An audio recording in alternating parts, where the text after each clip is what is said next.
অভিভাবক হিসেবে সন্তানের যে বিষয়গুলো খেয়াল রাখবেন, আপনার সন্তানকে নিয়মিত স্কুলে পাঠাবেন।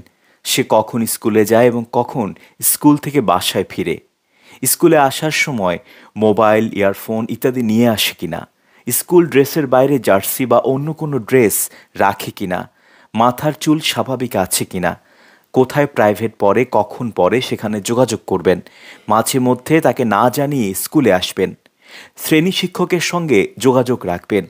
কার সঙ্গে মিশছে জানতে চেষ্টা করবেন। প্রয়োজনের অতিরিক্ত টাকা দেবেন না। মাঝে মধ্যে স্কুলের ব্যাগ ও মানিব্যাগ যদি থাকে চেক করবেন। স্মার্টফোন ব্যবহার করা নিষেধ করে দেবেন। যদি কোনো তথ্যের প্রয়োজন হয় তবে আপনি পাশে থেকে সাহায্য করবেন। যে কোনো সমস্যা সম্পর্কে জানতে চাইলে সম্ভব হলে শ্রেণী শিক্ষক বা প্রধান শিক্ষকের সঙ্গে যোগাযোগ করে সত্যতা যাচাই করবেন।